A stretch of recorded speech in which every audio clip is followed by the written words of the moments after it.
Hello, everybody, and welcome to this fourth webinar, the second one on the history of the United Kingdom or the history of Great Britain. I see that some of you are excited in the chat and you thought that you couldn't hear us, but now I'm going to check that you can hear us.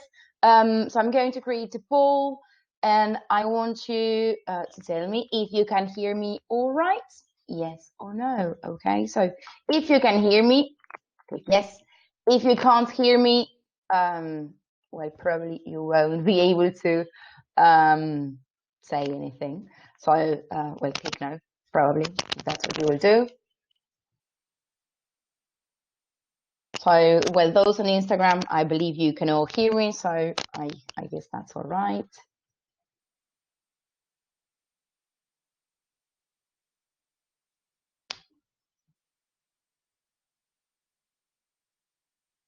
Okay. Well, lots of people are saying yes. Many people are answering in the chat, so I take that as a yes, I guess. Okay, very good. So, what are we going to do today? Today we're going to do a very brief recap of some things that we talked about last time, especially the Tudors and like the last part of what we did last time. There was from the beginning up to the Tudor era in the UK. So we're going to do that. Then we're going to talk about who came after the Tudors at the throne of England. That was the House of Stuart. Then the foreign houses of Orange and Hanover, then Victorian era, and the House of Windsor in the 20th century. Okay, so those are the topics and the things that we're going to be dealing with today.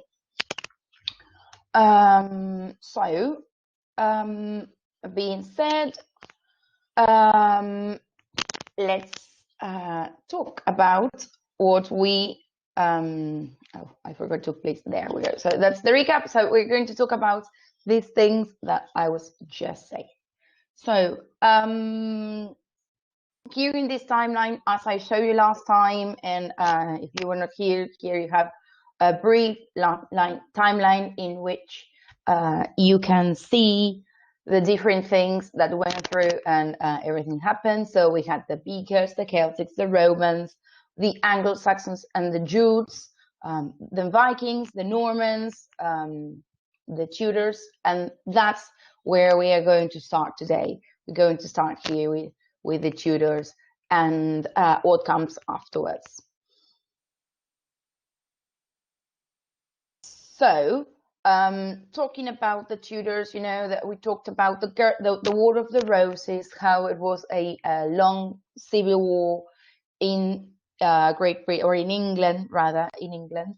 How Henry VII was victorious by he killed Richard III. He married Elizabeth of York, so the two houses were united, and he became King of England. His son, Henry VIII, he's very famous for many, many things, but the one that's more interesting and the one that we all know about is the fact that he had 6 wives. And that's a little bit of what we're going to say. We're not going to talk about much about this because we've dealt on that last time.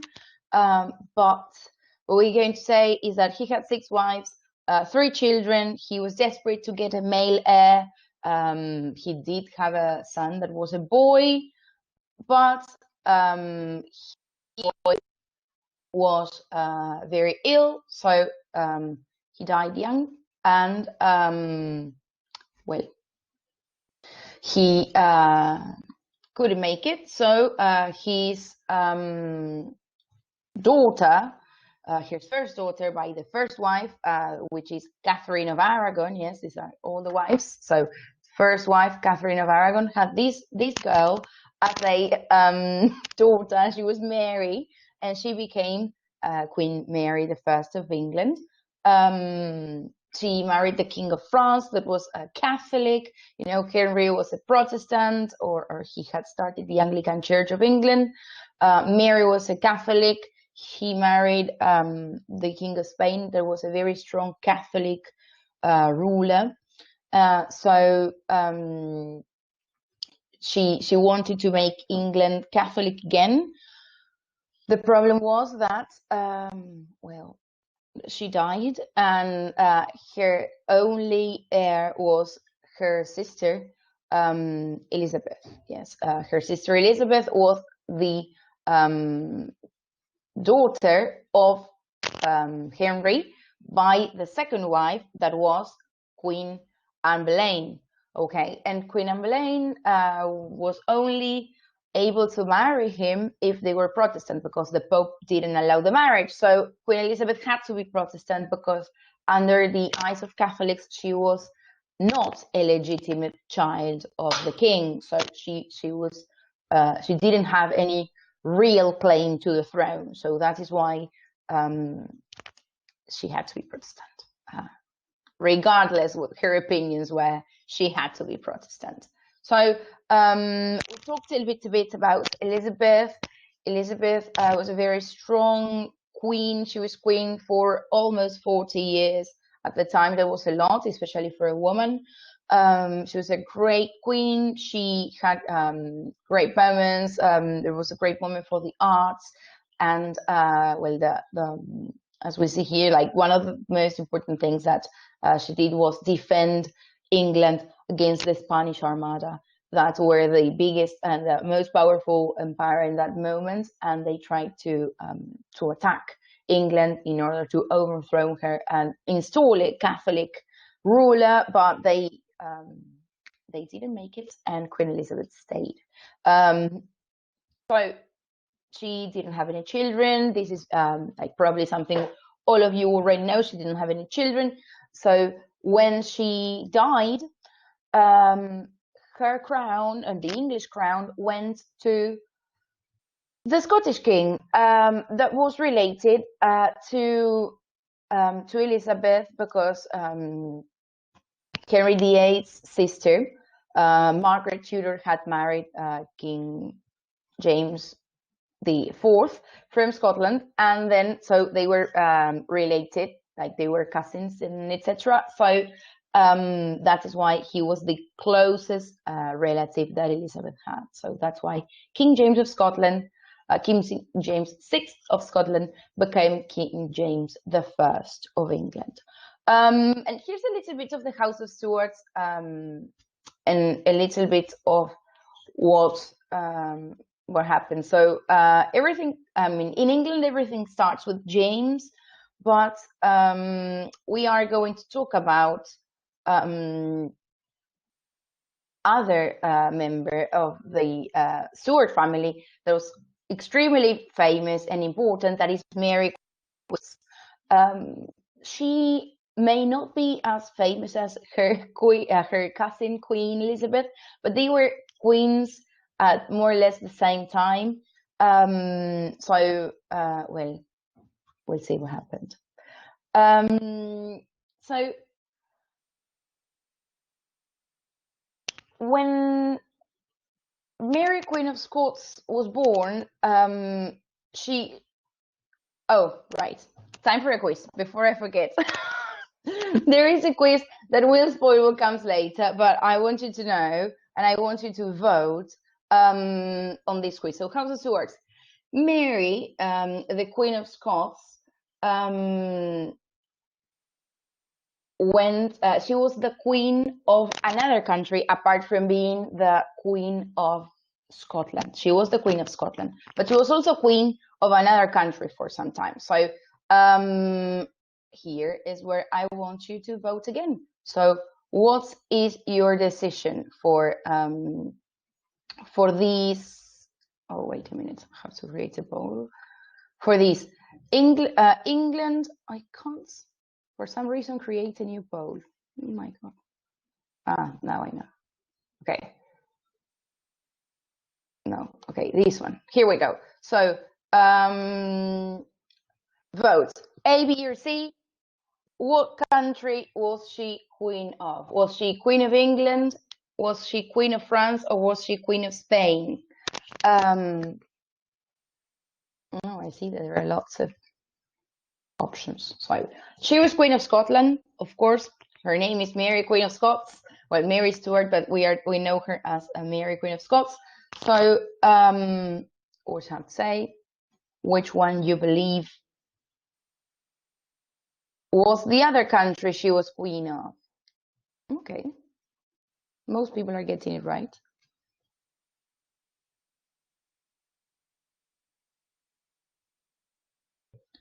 Well, all right. Some people don't want to vote, but that's all right. I take it. Most of you say Queen of France. That's true. She also was Queen of France for some time, but we get into that very soon.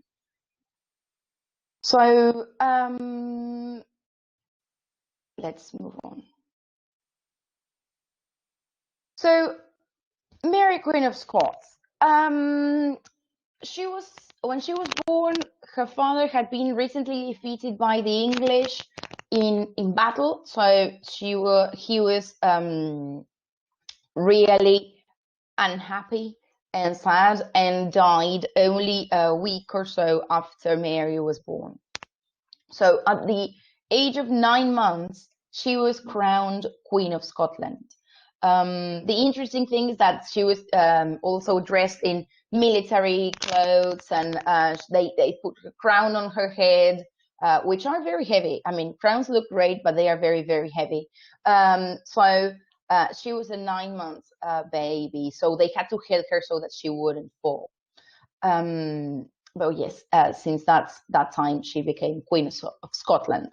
Anyway, she was Catholic. Yes, her family was from Catholic origin, and like what was going on in England, that there was lots of there was this problem with we're Catholic, we're Protestant, we're Catholic, we like the Church of England again, so they were coming and going. At this time, when she was born, Henry VIII was the King of England, so they were following the Protestant way, and they were with the Anglican Church of England. So Catholicism in the eyes was maybe not such a great idea at the moment. But well, then like things started to change in England. Then, you know, I told you we had Prince Edward, he was a Protestant, then Mary, Catholic, then Elizabeth again, Protestant. So Mary and her mother were in a way trapped in left in a palace. There was a lot of political chaos in the country, and 9 months queen is not what people want, really. They want a strong ruler and not an infant. I mean, a baby. She couldn't do much. Mary's mother was French, so she tried to send many letters to France in order to ask for help. But most of the letters were intercepted, and she couldn't get the help she needed. After many years of trying, they succeeded in getting the help they needed from people from France. And the King of France offered to get Mary into the French court, and the idea was that she would marry the Dauphin, that was the son of the King of France, yes, the heir to the throne of France. So Mary, with 5 years old, was sent to France in order to live there and later on marry the future King of France. So she was 5 years old. Francis was the Dauphin was 4 years old at the time, so they were really like children. Imagine 4 and 5 years old today. They didn't marry right away. They became friends. They played, and they had a happy childhood. And they got married at the age of 16. Well, he was 15, she was 16 or something. She was 16. The following year, the King of France died, and they became King and Queen of France. So, as I was saying, she was Queen of France. So they became king and queen of France. They were very happy. They had great ideas. Everything was fantastic. But Frances died tragically the following year. So she became a widow at the age of 18 and not Queen of France anymore. So she had to go back to Scotland. At this time, she was not a child anymore. Yes, she was not a child. So she was 18 and she had some power. So she went there with the idea of becoming the great queen that she wanted to be. She really wanted to be a good queen. So that is what she was set to do. So the problem was that there was this minister called John Knox, who was a Protestant, and he had been saying the most dreadful things about Mary. Yes, poor Mary, exactly. So he had been saying the most dreadful things about Mary, and the truth is that people didn't know what to believe anymore. So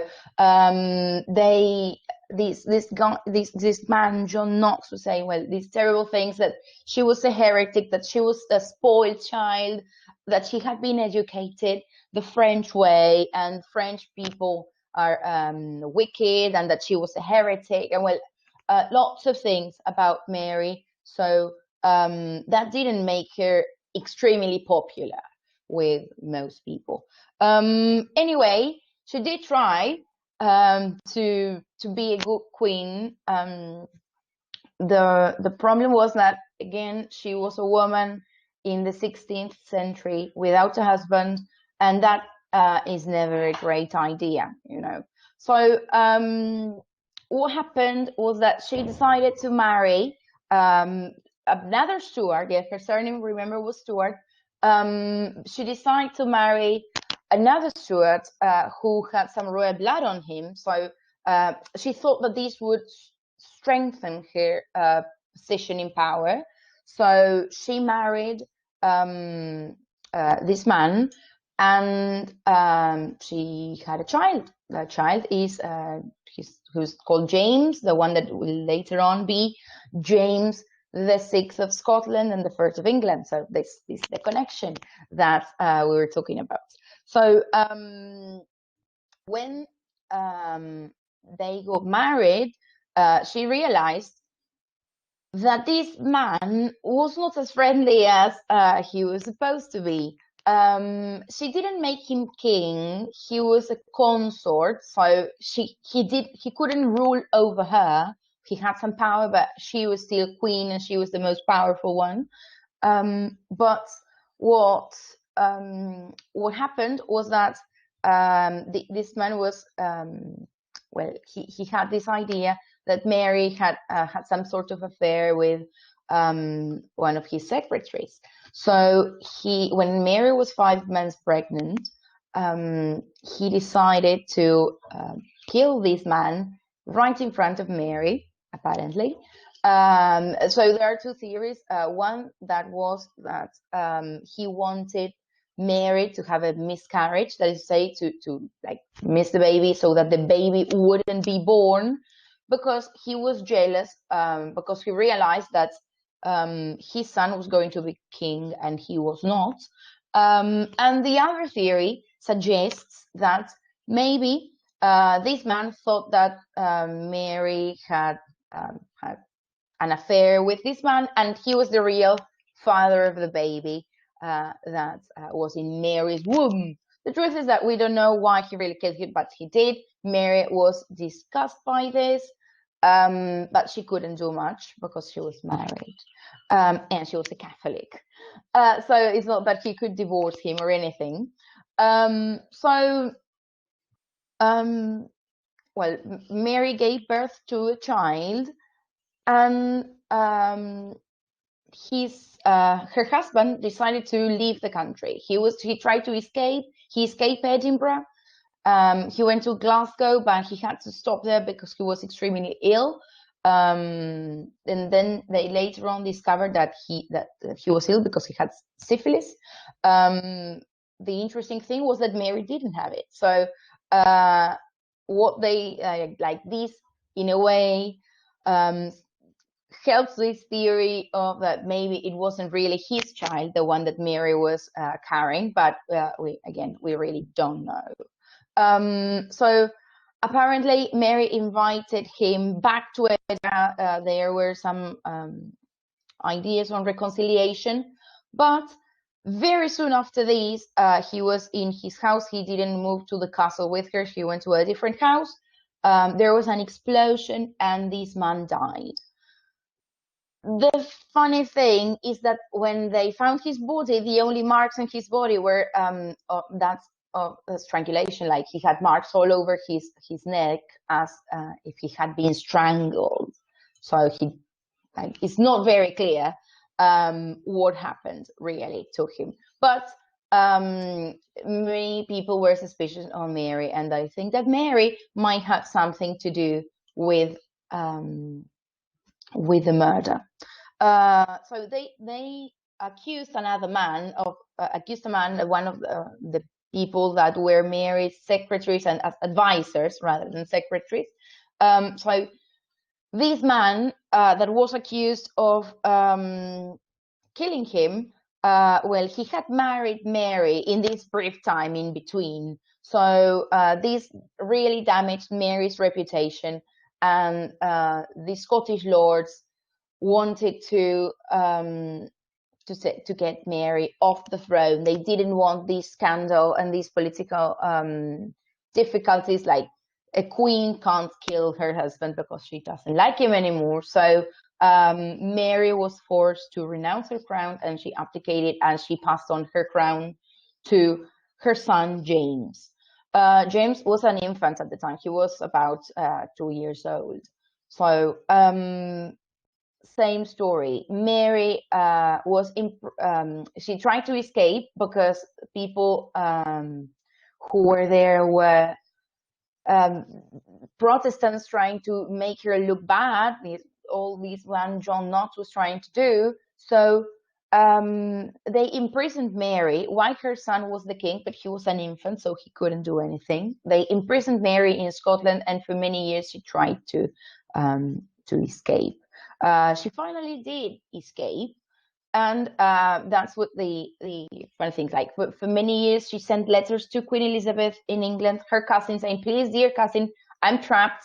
I'm in prison. Please help me." Elizabeth didn't do anything. So when she escaped, she had the very interesting idea of going to England. So, well, we'll see what happens when she goes to England. I think we have a quiz now coming about that, but can't find it.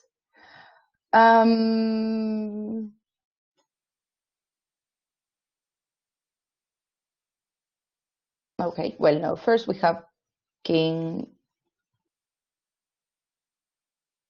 James. Oh, no, all right, we don't have that quiz. Okay, good. So, well, what happens to Mary? I stay with what happens to Mary. Oh, here I had all of this.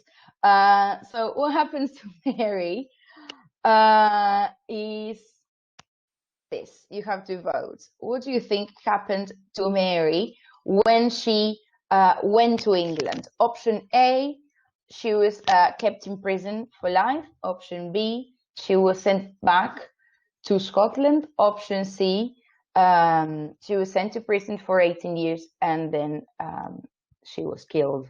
Yes. So what did Elizabeth do with Mary? Kept her in prison for life, sent her back to Scotland, keep her in prison, and then kill her.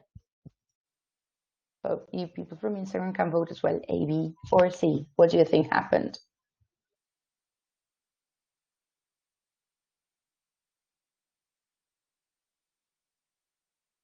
Okay. Interesting. Well, I'll show you what you think.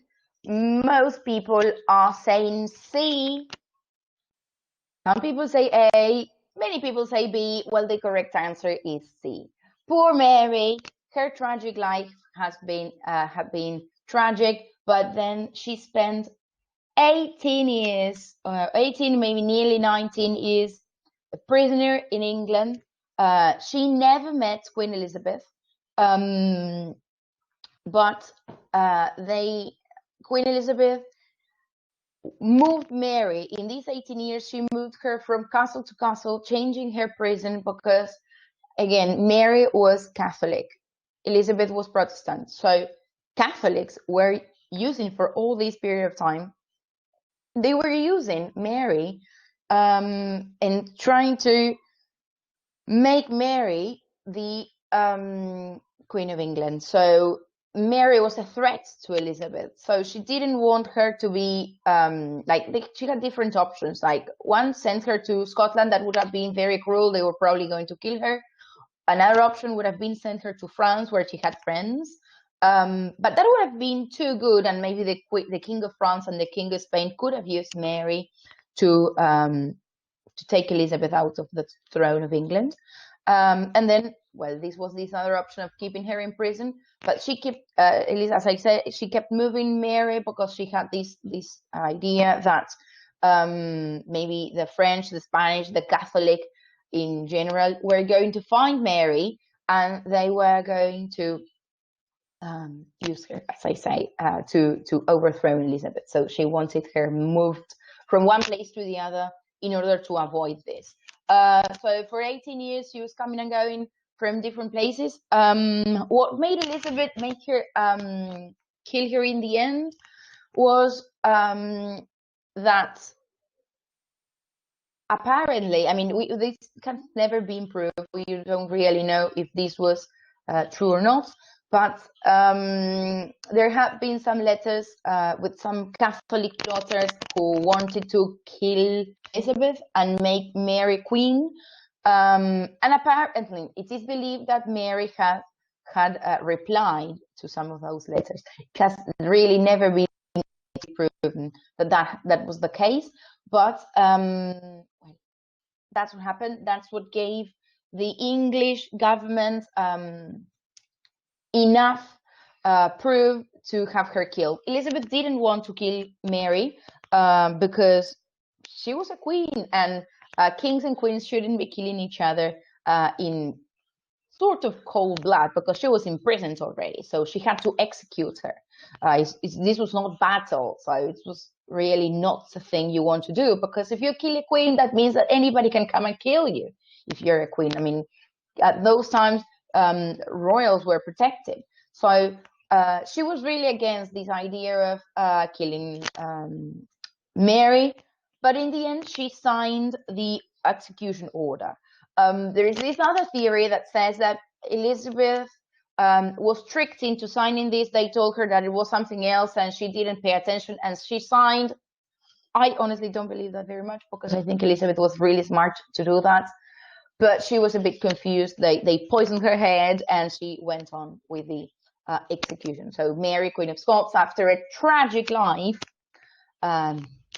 finally was executed, and she died.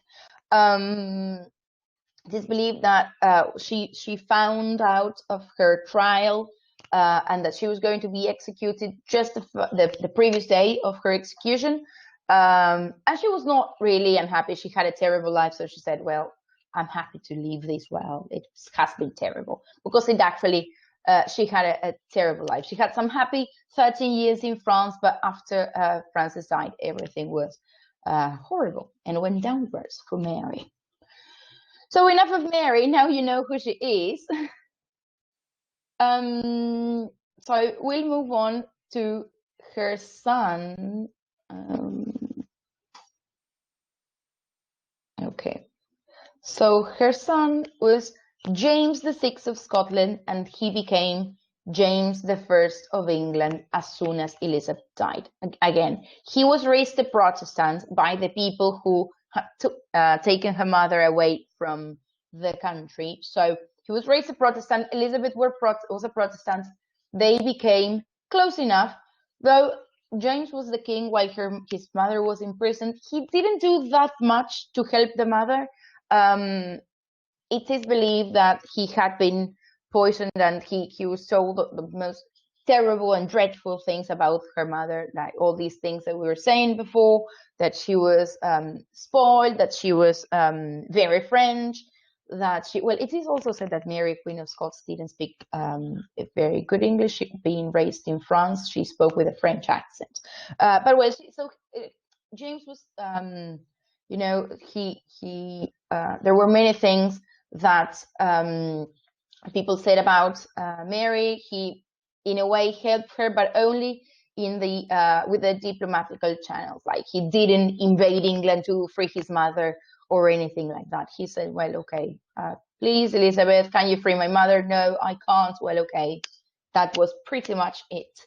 So he was close enough with Elizabeth, and both of them knew that he was going to inherit the crown, because Elizabeth was old and had no children, and he was his closest living relative. So that's why he became James the First of England. So he was a good queen, a good king. He was intelligent. He did something great, that this was called the King James Bible. He translated the Bible into English, which sounds, well, it was really a great thing. Imagine that at the time, only people who could read Latin had access to the word of God. And well, imagine that not everybody could read Latin, let alone read, but I mean, imagine Latin. So only the upper classes could read, and then the rest, the word of God was spread by ministers, so they were told what somebody else had written. In this way, everybody who could read the Bible. So this was a great development for the country and for the English language itself, like the introduction of the Bible in English. It was a great change. And well, he at this time, like, British ships were starting to bring tobacco from America, and King James, right ahead of his time, like, warned about the dangers of tobacco and said that it was the worst thing that could happen to the country. So that's some interesting things about King James I. So James was a Protestant, as we said before, and you know, the Catholics, as we all know, are quite passionate about being Catholics. So there was this thing that now we call the Gunpowder Plot. Like, this, there was a group of people who wanted to kill the king. So there was a plot to kill the king, like modern day terrorism. At the time, what they thought was, well, you know that England has a parliament, and every year for the opening of the parliament sessions, the king, and now, well, for many years, the queen, or but at the time King James, goes to parliament to see the state open of the houses of parliament. So what they thought was that they were going to connect some under parliament tunnels, and they had them, they filled them with gunpowder barrels, and the idea was that they were going to make them explode when the king was there and all the lords from the House of Lords were in session. So they were going to blow up parliament. Like, that's quite a thing. I mean, imagine, we're talking about the year, the 16th century. Well, no, probably this was already the 17th century, but still. And talking about killing a king in this way, blowing up the Houses of Parliament. So this was massive. But there was one member of parliament that was Catholic, and these people were Catholic. So they sent an anonymous letter to this member of parliament, who and they warned him not to go. They say, please don't go to the opening of states of the Houses of Parliament. Stay home that day. So he thought that something was up. So he brought this letter to the attention of others, and the king's advisors started to investigate what was going on, and they find this man whose name is Guy Fawkes, with 36 barrels of gunpowder. So the plan was to start a fire. Those barrels were going to explode, and they were going to kill the king and all the parliament. So to this day, this is the 5th of November. Yes, this was the 5th of November. And to this day, they celebrate this day, like that, not blowing the Houses of Parliament or the, I don't know, that nothing actually really happened, and that they saved the king and the parliament. They celebrate this on the 5th of November with bonfires. So they create and fireworks and lots of things. So what they do is that they create like dolls or scarecrows of Guy Fawkes, and they put him on a stake, and they burned him. They burned Guy Fawkes every 5th of November since this time. And there are fireworks to represent the parliament that didn't explode. So it's really interesting. They celebrate all across the UK the failed attempt to kill King James.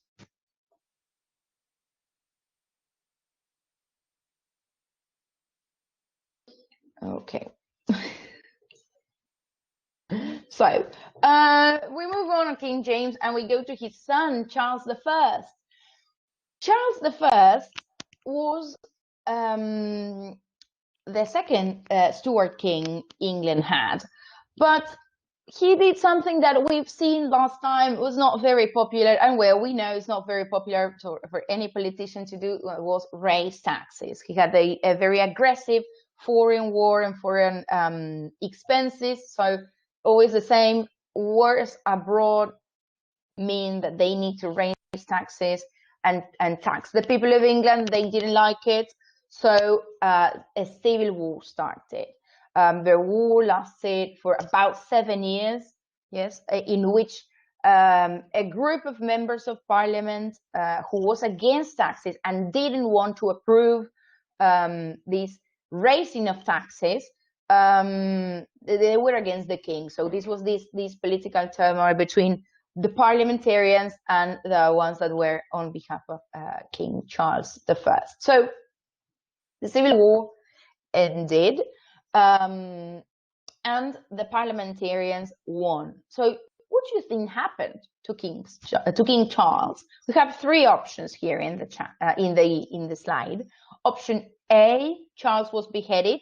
Option B, Charles was sent to prison for life. Option C, nothing. He was the king. So time for you to vote. What do you think happened? A, B, or C?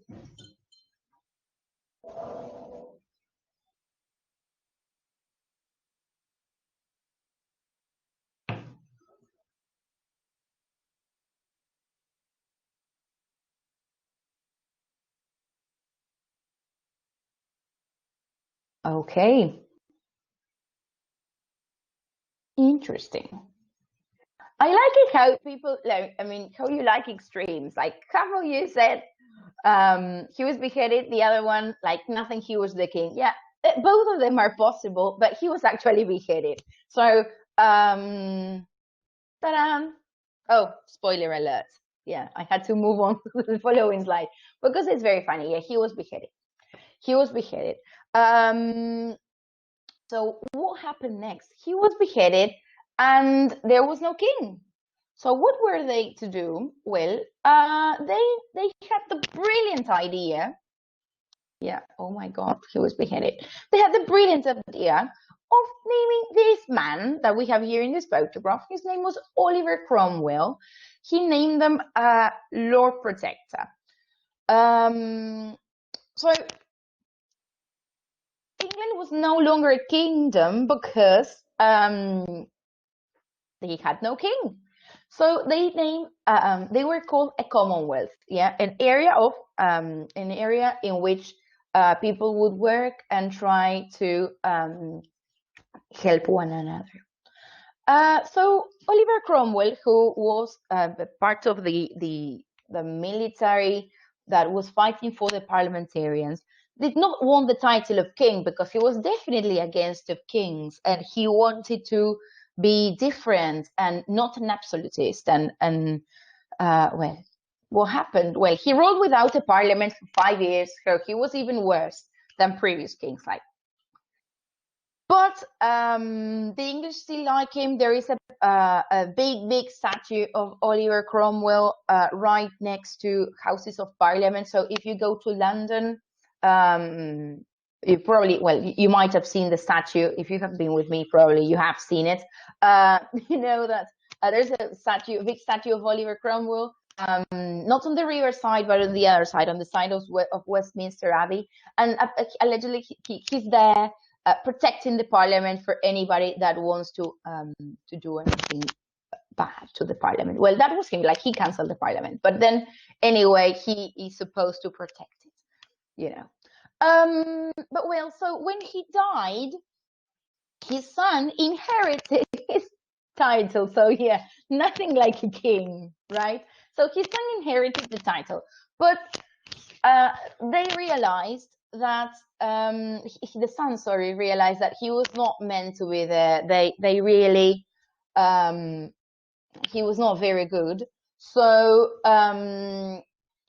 well, he resigned, and the parliament decided that they wanted a new king. So they sent word for Charles I's son, who was called Charles II later on, and he had been exiled in France. So they brought him from France and then made him King of England. So yeah. So for those of you who are wondering why the French revolutionaries killed the king, Marie Antoinette, and all the children, now you know why. They learned from the English Civil War that happened some 100 years earlier that if you leave some child there with some claim to the throne, they may come back. So that's why they killed them all. But that was in France some years later, so that's a story for another time. But well, so they reinstalled the monarchy. Charles I's son, Charles II, was now King of England. So now we are going to talk about some other things that happened at this time. For example, oh, yeah, this one. The plague. You know that if you have seen, and I hope you have, if you have seen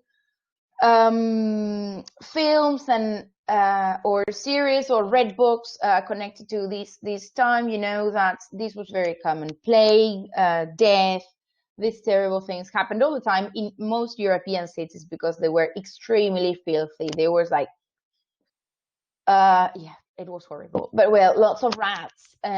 People didn't bathe very often. All the they were using the water from the rivers, and that water was also the place where all the waste would go. So plague traveled like really fast in those days.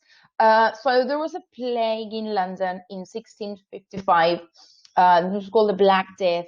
It killed thousands of people in months. And well, I see like that they, as we can see in the photograph right here, like dead bodies were piling up in the streets, and people would just put them in carts and send them away. People left the cities and moved to the countryside, but they took the plague with them. So it was really a bad time. But a blessing in disguise is what happened next.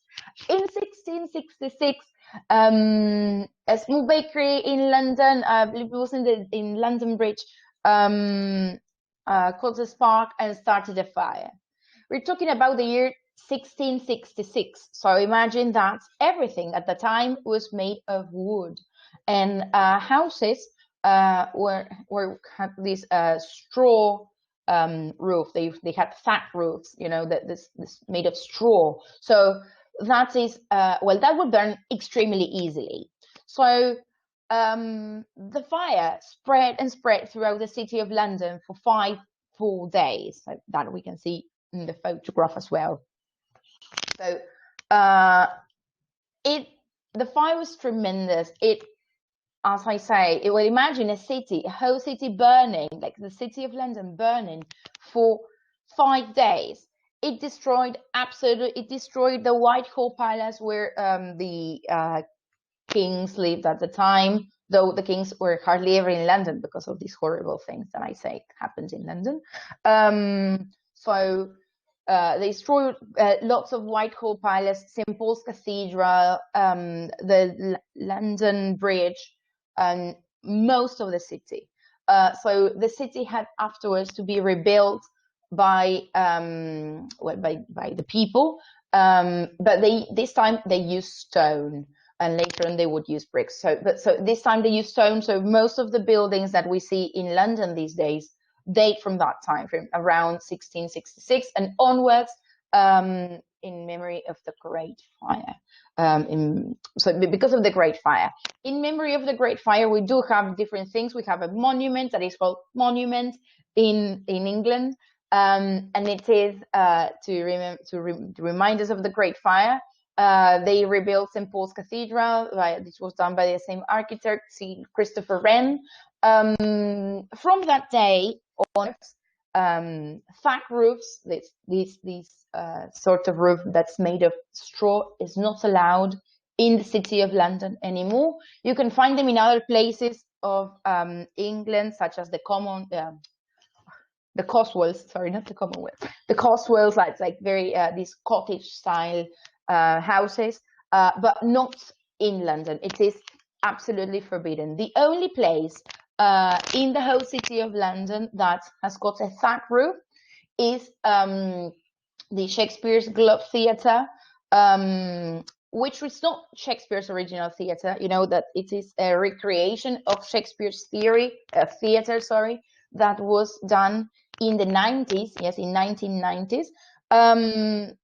Because of course Shakespeare's theatre, the original Globe, burned down with the fire of London. Then another one was built with a tile roof, you know, but then it was demolished. So in the 90s, they decided to have a new theater, and they had to get lots of special permissions and a very special fire alarm system for the roof in case it caught fire. It did caught fire, but the system worked fine and the fire was extinguished. So from this moment on, no building in London can have a thatch roof or can be made of wood. So there is only this exception of the Globe Theatre, because, well, it is designed to look as if it was from those days. All right.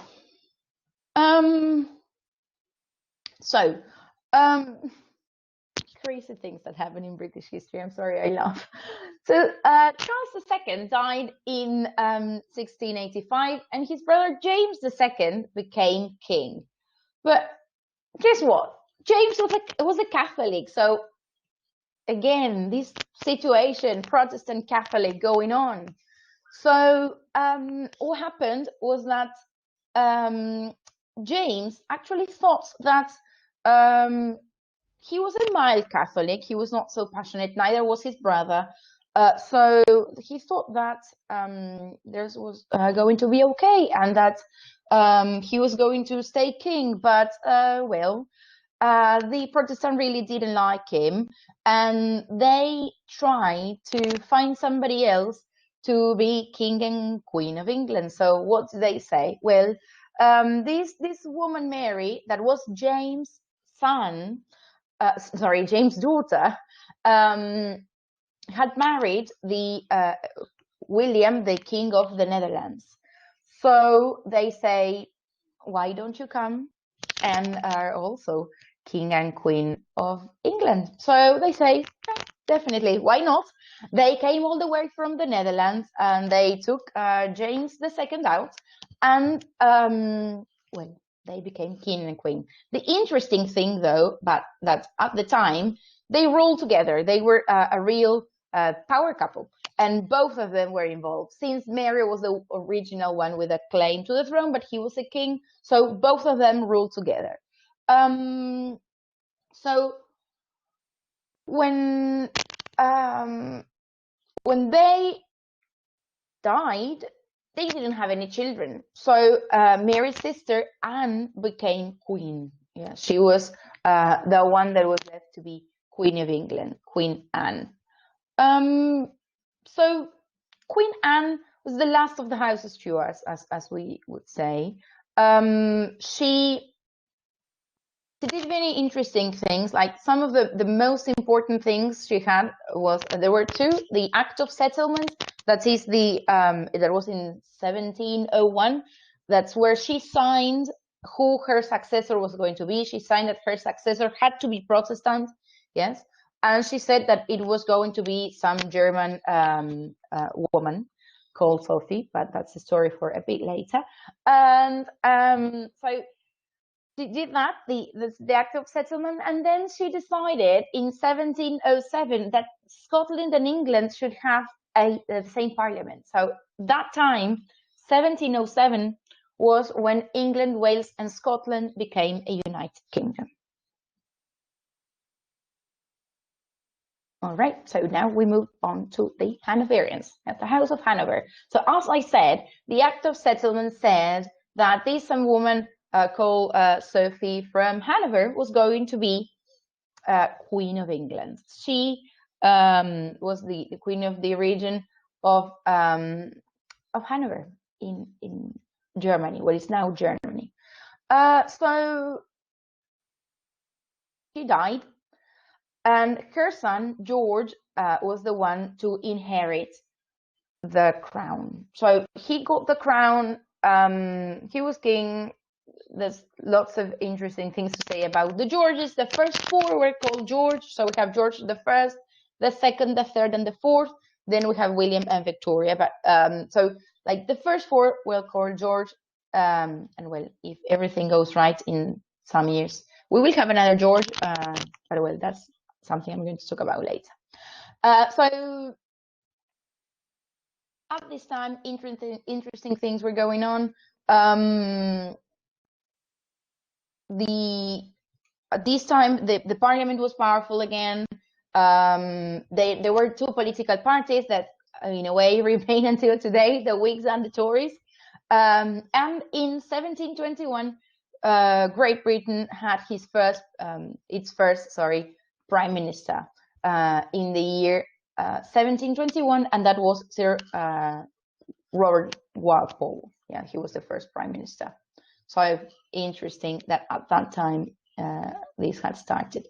At the same time, in the 1700s, the British started to expand their empire. They took land all over the world, and they were exploring, and they had this naval control of the seas.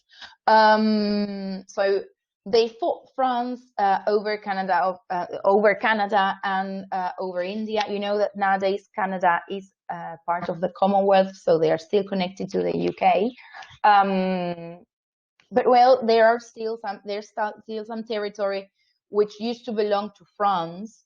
So they speak French, or Quebecois, because it's a very strange kind of French, but still French in origin. So they fought France over control of Canada and India. They also got India, so they were victorious. They started to lose a little bit of power with the loss of the 13 colonies they had in America, with the Declaration of Independence in the United States in 1776.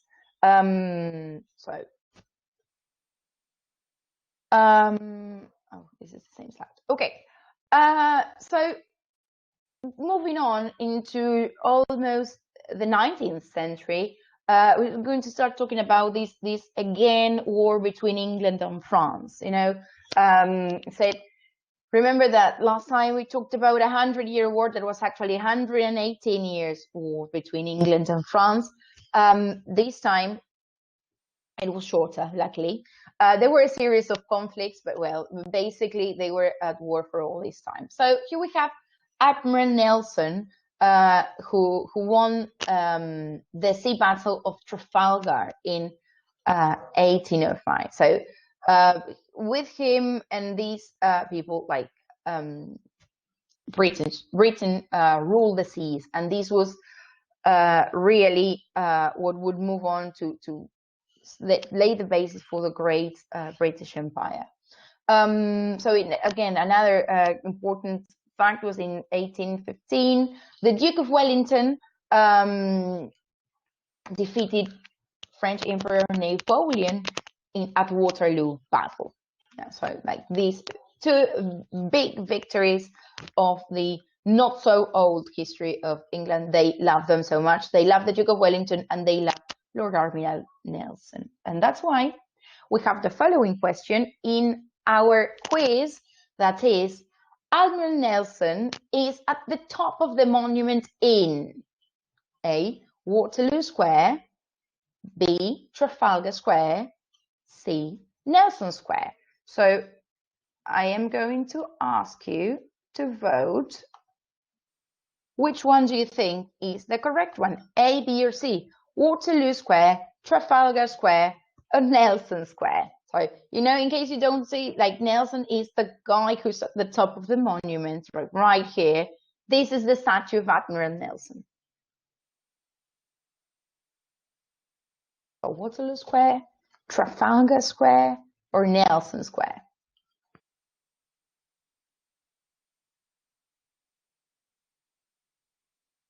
Okay, well, most of you, of course, say Trafalgar Square. Yes, definitely. Trafalgar Square in the heart of London is where they place their most beloved admiral. Yeah, Admiral Nelson is at the top of the monument in Trafalgar Square.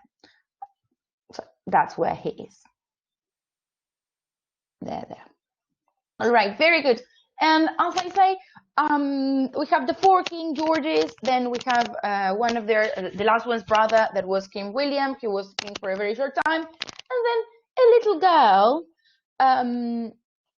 began, or a little girl that was born in Kensington Palace, fatherless. Basically, her father died when she was really young. She knew, like from before she was 1 year old, that she was going to be Queen of England. Yes, this was, of course, Queen Victoria. So I'm going to start talking about Victoria, but before that, I will refresh these. So if you just give me one moment, I have to finish the Instagram thing. There we go.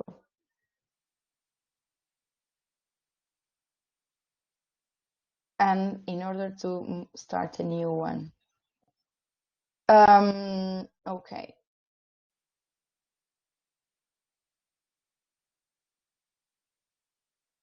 So difficult. It is harder than it looks. All right. So here we start again with the Victorian era. As I was saying, Victoria was Queen of England since she was 18 years old. So extremely young. Yes, extremely young Queen Victoria. She didn't have a really happy childhood. She lived in Kensington Palace. Her mother was not very friendly. Her father had died when she was an infant. She was, I believe, 9 months old when her father died. And she was raised without much love, honestly. Her mother didn't love her very much. She had these lots of strict rules. Victoria couldn't walk alone. Victoria couldn't go down the stairs alone. She had her nannies or different people that were around her had to walk with her and hold her hand, because imagine if Victoria died, that was the end of the dynasty. So they really, really wanted to keep her safe. So she was in a way imprisoned her whole childhood. When she was 18 years old, the king, her her uncle died, and she became Queen of England at 18 years of age. Imagine. There were different possibilities for Victoria. Lots of people wanted her to marry different people, of course. We all know she married because she married and she had lots of children. She married Prince Albert. He was his cousin. So the question here is, he married Prince Albert. Why? I mean, he was a cousin. That's a fact. But why did why did she marry him? Because he was her cousin, and this would strengthen her claim to the throne, because her mother forced her to marry him, or because she truly loved him. What do you think Victoria and Albert were married?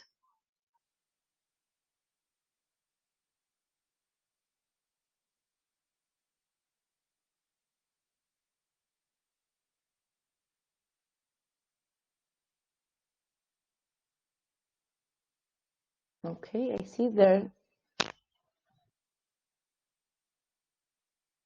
Okay, well, I'll tell you why. You see, most of you, many of you, say here in the poll that they married because her mother forced her. Well, that answer is incorrect. The ones that say it was because he was a cousin, well, as I said before, yes, it was a cousin, but that was not the reason why she chose to marry him. She actually chose to marry him because they were extremely in love. This was extremely, again, not common at the time. Imagine that marrying a member of a royal family that is also your cousin and who you love is not very common. So like, they were utterly in love. Victoria adored Albert. Like, she couldn't like him more. Different people wanted her to marry different candidates, of course, but her uncle Leopold, who was also the uncle of Albert, well, he presented Albert to Victoria, and from that moment she was dazzled. She couldn't see another man in her life. She loved Albert from the very first moment. Funny enough, after the second time they met, she confirmed that this was the man that she wanted for her life, and she proposed because she was the queen, so she had to propose to marry him, you know. So she had to ask him if he wanted to marry her. He of course said yes, and they married in 1840. Yeah, both Victoria and Albert were 20 years old at the time of their marriage. So yeah, they were very young, but still very much in love. Really, very much in love. This is a real interesting love story, the one of Albert and Victoria. What happened was that they had 9 children. Because they really, really loved each other, and apparently they wanted to be connected in many ways. But Victoria hated children. She hated being pregnant. She hated delivering children. She never breastfeeded because she thought that that was outrageous and that a queen should never do that. Anyway, breastfeeding was becoming more popular in upper classes, but Victoria didn't like that idea. So she didn't do it. But still, she had 9 children. When the first one was born, reportedly, they said that the doctor or the physician at the time who attended the delivery said, "Oh, I'm sorry, ma'am, it's a princess." And she said, "Don't worry, the next one will be a prince." And it was. So that he will move on to be King Edward VII. But anyway, so Victoria had 9 children with Albert. They were, again, a power couple. Albert was extremely well educated. He spoke lots of languages. He was educated in law, architecture, science, astrology, like everything there was to know at the time. He was really good at the arts. He was good at sports. Victoria, on the other hand, she had lived most of her life in a sort of palace prison, so she didn't know much of anything. She didn't have such a great education, and she felt that she needed Albert's help in order to rule her country. She would have made him king if she could. She didn't have a problem with Albert being king, because she knew that his love for her was real, and she didn't feel herself in this position that Elizabeth had felt in the past. So she knew that they could both rule together. But the parliament didn't want to give him so much power. He was German, he was strange. They never really liked him in the British court, so they were not fans of Albert. So he couldn't make him queen, but she gave him the title of Prince Consort. This was the first time that this title was used. Of course, this is the title that the Duke of Edinburgh, the current queen husband, has got right now, Prince Consort of the United Kingdom. So they were very happily married. They had 9 children, and they were only married for 20 years or so. Prince Albert got ill, probably with typhoid fever. He got ill and he died very tragically. Victoria was devastated. All the family were devastated because Albert was a really loving man. He was present in all their family's lives. He was really present with the children. He was really active into his role as Prince Consort. He helped Victoria in every aspect of her life, and now he was all of a sudden gone. So Victoria and all her family were devastated. So she never stopped mourning. Prince Albert. From that day onwards, she wore black and only black, and that was in a way a sort of tradition that started with her. I forgot to say, as well as the white wedding dress for the marriage. You know, Victoria was the first one to wear a white dress at her wedding. So all these things that they say nowadays, it represents purity. Well, that's not true. It was because Victoria did it. The time before that, women would marry wearing their best dresses. And from that moment onwards, everybody wanted to wear a white dress because when Victoria had done so fashion at that time. But well, so when Prince Albert died 20 years later, she started wearing black. She never wore anything but black, and she also wore a veil to show that she was in mourning, and she never stopped longing for Prince Albert. So it's really sad, really sad, because she lived for another 40 years. So she lived unhappy for 40 years. Anyway, her rule was very good. I mean, this was a great time, a very powerful time for England. They expanded their empire. Victoria was called the Empress of India, Africa, Asia, and many other places. This is the moment when they have this phrase that was, the sun never sets in the British Empire, because this idea that at some parts of the empire there was sunlight, because the empire was absolutely global. They were everywhere, and this was during Victorian times.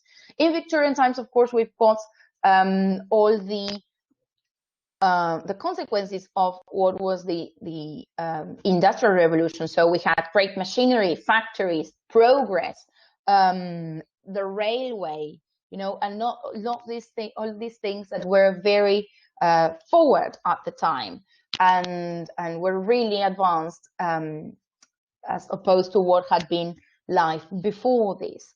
Well, as I said, with the Industrial Revolution and all that, Britain and the great ships that Britain had, and this domination of half of the world, they received cotton, rubber, wool, metal, and lots of other things. And in the different cities of the UK, they produced and manufactured different goods that they sold then afterwards to the rest of the world for an extremely high price.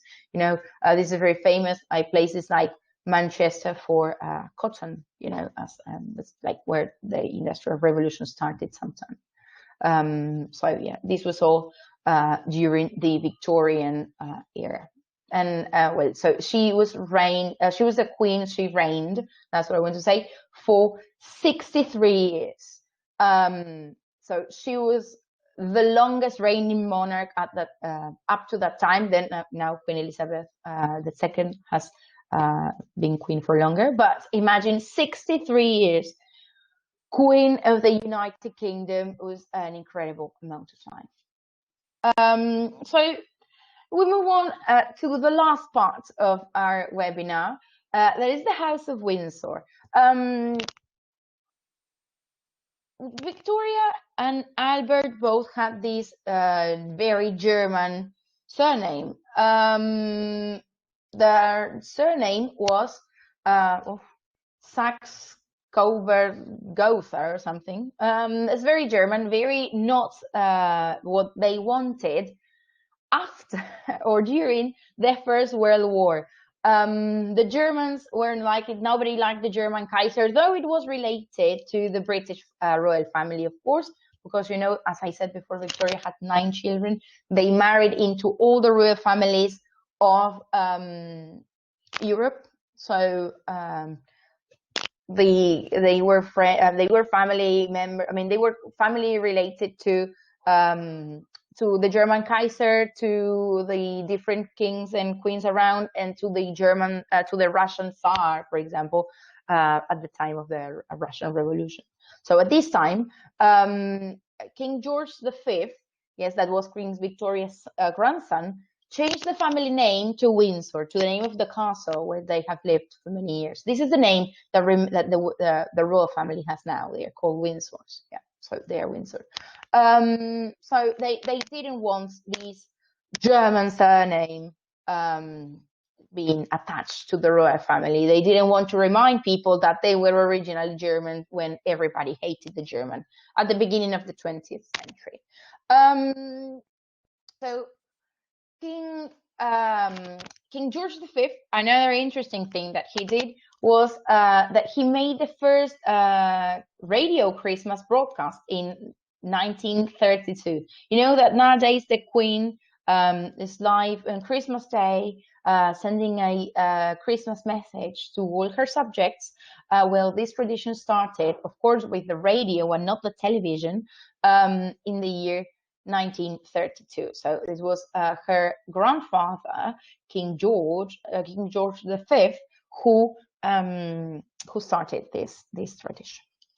But well, then he died, as they all do. His son was King Edward VIII. King Edward III was his successor. Yes, he succeeded in the throne, but he was king for less than 1 year. So can you imagine why was that the case?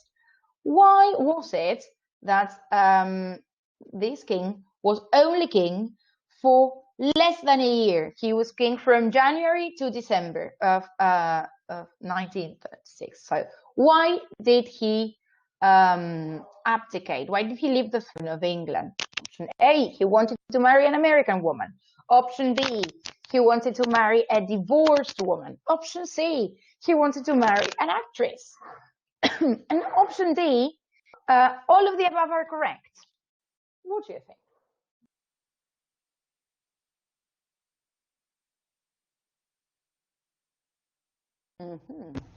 I see that this one's maybe making people not so sure.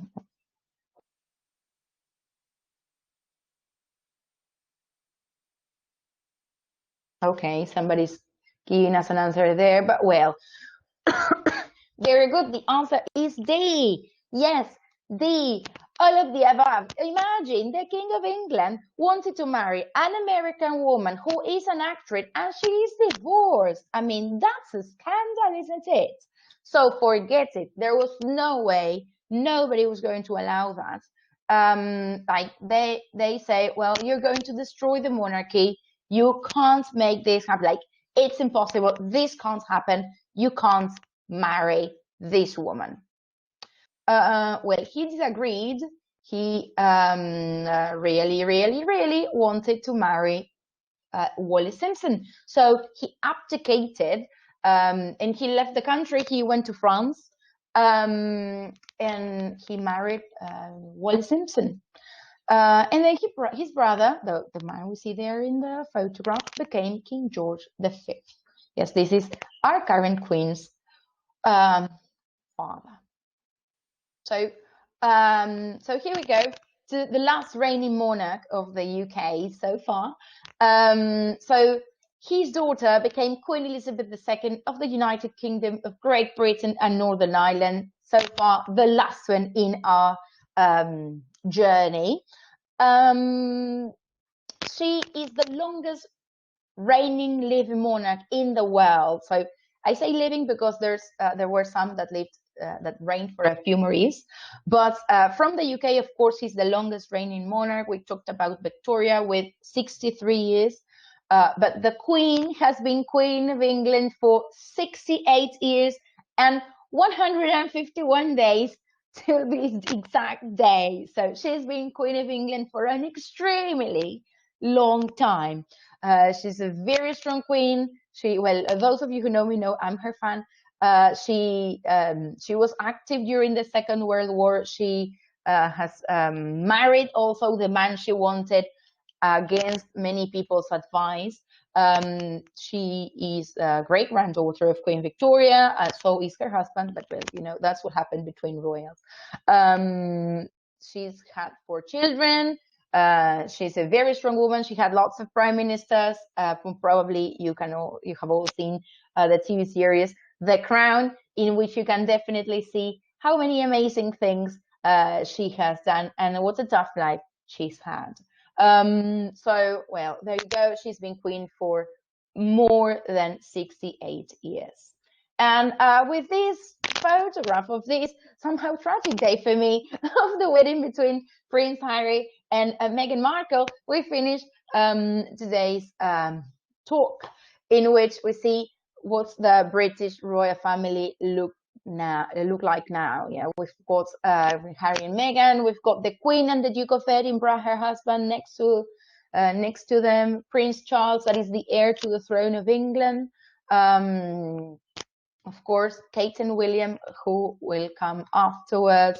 And well, so this is the future of the monarchy. Of course, there are lots of 21st century scandals, but well, again, that's a story for another day. So, any questions? Now would be the time.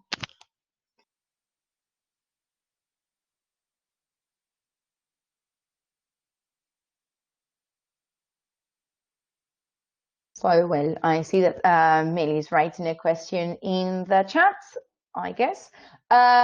So I take this time to remind you that very soon we'll have another webinar on phrasal verbs and idioms. It will be done by Matti in some weeks. So stay alert. I believe it's on the 20th.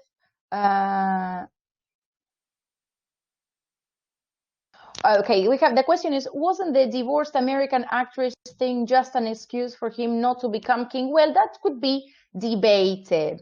I mean, he, in a way, is believed not to want to be king, but still, this can't really be proved. Like, there are all these things that are alleged, and we don't really know why they did one or the other. We don't know. I mean, he truly wanted to marry Wallis Simpson, so they were very much in love, and they lived happily ever after until he died. It is true that many people loved him, but he didn't really want it to be king. He was kind of a modernizer, and he wanted things to be different, and he didn't see that happening. So he changed his way, and he said, well, that's it. I marry who I want anyway. and and that's the end. But well, we truly don't know. Again, these are things that are said, but can never be proved. And now I remember that I placed the photograph of William and Harry's wedding because again, Harry the other one. Harry married an American woman who is an actress and is divorced. So yeah, that's an interesting story. Another question: what do you think happened when Meghan marries with Meghan and Mary's book? Well, I don't really know what's going to happen with Meghan and Mary's book. They are believed to be soon going to release a book in which they tell us what their tragical lives as royals have been. I shouldn't be giving my opinion on this, but well, those of you who know me before know what I feel of that and how I don't like all of this. There has been a lot going on lately. There's a lawsuit that they have on the British press, and they have spoken not really well about the British royal family. So I think it's well, 21st century scandal. So I don't know. The Albert Opera is a tribute. Yes, the Royal Albert Hall, that's the name, is the Royal Albert Hall, is a tribute to Albert. Albert helped in the design, and he was there working on it. So yes, there are things called Albert throughout the UK. Yeah, so things about Albert all the time, all throughout the UK. Albert, as I said, Victoria was queen for 40 years. After he died, she was in mourning. She loved him dearly. She was the queen, so she could do anything she wanted. So anything that happened, she would name it Albert. So yeah, but the Royal Albert Hall in particular, he was really involved in it, so it makes absolute sense that it has his name. Right opposite the Royal Albert Hall, or well, not right opposite, but 2 blocks away, there's this gigantic thing called the Albert Memorial. If you go to London, go and have a look at it. It's gigantic. You can access it through South Kensington. It's in the South Kensington area. There's a nice park around it. People have picnics in it. So a gigantic monument of Prince Albert. In my opinion, Queen Victoria's was the most important government in British history. Wow, well, that's an interesting question. I think that it could be because it involves this revolution and modernization. So it is definitely a great thing. And apart from that, it was very long. So in any realm that is 60 something years, lots of things happen. So that makes it extremely important. I think that probably we are going to see that Queen Elizabeth II's realm is going to be very important because it is also very long and many things have happened, like the internet and also new revolutions. I think that Queen Elizabeth Queen was very important as well. But I'm a fan of queens. But yeah, I think that Victoria's kingdom and the time that she was in power was very, very important. And she brought lots of modernization to the English royalty and the country, of course. The Crown have announced their 60s, and look at that. That's fantastic news. I didn't know that. I'm happy to know. Okay. It was well seen that Elizabeth was married Prince Philip. I'm happy to know that, Millie. Thank you. Well, Prince Philip, the Duke of Edinburgh, was the son of the. He was a prince of Greece, and Greece at the time had born. Hello, Santi. Prince at the time. Greece at the time was not doing great. They had abolished the monarchy, so they had thrown the royal family out. So from his father's side, he was a prince that had no country. From the mother's side, he was still a great grandson of Queen Victoria, and anybody that was related to Queen Victoria was well seen. He was an achieved military, but there was some trouble. But she was really determined that this is the man that he wanted to marry.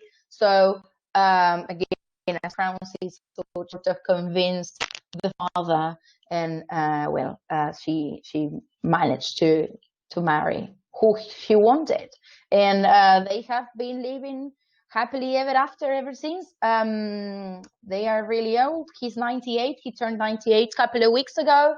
The Prince Philip, the Duke of Edinburgh, and the Queen is 93. So they have been together for a long time, really, for over 70 years. So I don't know if it was well seen or not, but it has definitely worked. Imagine 70 years of marriage is not something we see every day.